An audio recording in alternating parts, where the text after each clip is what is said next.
ਪਾਕਿਸਤਾਨ 'ਚ ਪੰਜਾਬੀ ਕੌਮਪ੍ਰਸਤਾਂ ਦੇ ਸਭ ਤੋਂ ਵੱਡੇ ਨੈਟਵਰਕ ਪੰਜਾਬੀ ਨੈਸ਼ਨਲਿਸਟ ਫੋਰਮ ਵੱਲੋਂ ਜੀ ਆਇਆਂ ਨੂੰ। पाकिस्तान च पंजाबी कौम परस्ती की इब्तदा सिंध तो हुई। सिंध के अरबी ज़ादा ते बलोचा की सियासत जद के GM सईद की तरफों बनाई हुई है। सिंध की वजह तो 1970 तो जारी सिंध के पंजाबियों के खिलाफ सरगर्मियों की वजह तो जब पंजाबी तबाहो बर्बाद होना शुरू होए तो सिंध च पंजाबी कौम परस्ती शुरू हुई। इसलिए 1980 च new Sindh student association NSSO जो बाद च Sindh Punjabi student association SPSA तब्दील हो गई। तो 1981 च सिंध पंजाबी आबादगार वैलफेयर एसोसीएशन का वजूद अमल च आया। तो बेशुमार जाना की कुर्बानी के बाद सिंध के अरबी निजादा ते बलोचा की तरफों जारी पंजाबियों के खिलाफ सरगर्मियों तो सिंध के पंजाबी अपने आप को बचाने च कामयाब होए।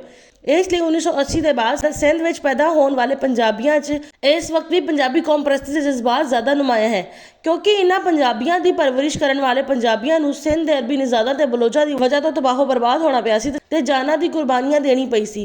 जबकि इन्होंने अरबी निजादा ते बलोचा की तरफों भी पंजाबियों के लिए नफरत ते तजलीलो तौहीन वाला माहौल मिलिया, बल्कि हुण भी मिल रहा है। कराची से हिंदुस्तानी मुहाजरा के मुफाद परस्त का रिलीजियस वर्जन जमात इस्लामी ते इस्लामी जमीयत तलबा होया करती सी।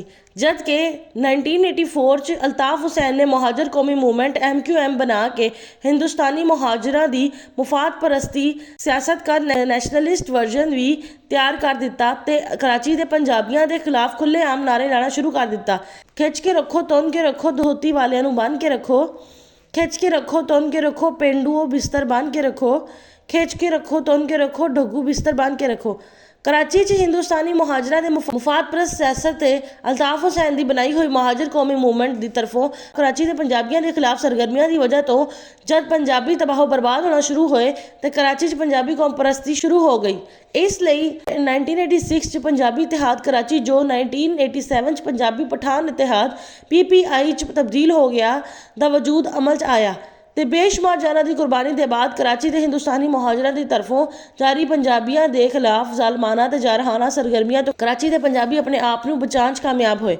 इसलिए 1987 के बाद कराची पैदा होने वाले पंजाबियों इस वक्त भी पंजाबी कौम परस्ती के जज्बात ज़्यादा नुमाया है, क्योंकि इन्होंने पंजाबियों की परवरिश करने वाले पंजाबियों को कराची के हिंदुस्तानी मुहाजरा की वजह तो तबाहो बर्बाद होना पिया सी ते जाना की कुर्बानियां देनी पई सी। जबकि इन्होंने मुहाजरा की तरफों भी पंजाबियों के लिए नफरत ने तजलील तौहीन वाला माहौल मिलिया, बल्कि हुण तक मिल रहा है। 2020 तो पंजाब भर च पंजाबी कौम परस्ती शुरू होने लग पई है। पंजाब च पंजाबी कौम परस्ती के अवामल शुमाली पंजाब, वस्ती पंजाब, जनूबी पंजाब च माहौल की मुनासबत तो मुख्तलिफ है, लेकिन सिंध के बाद कराची ते हुण पंजाब भर च पंजाबी कौम परस्ती के शुरू हो जाने की वजह तो तवक्का यह है कि 2030 तक कराची तो लैके इस्लामाबाद तक पंजाबी कौम परस्तां ने अपना मुकम्मल कंट्रोल हासिल कर लेना है।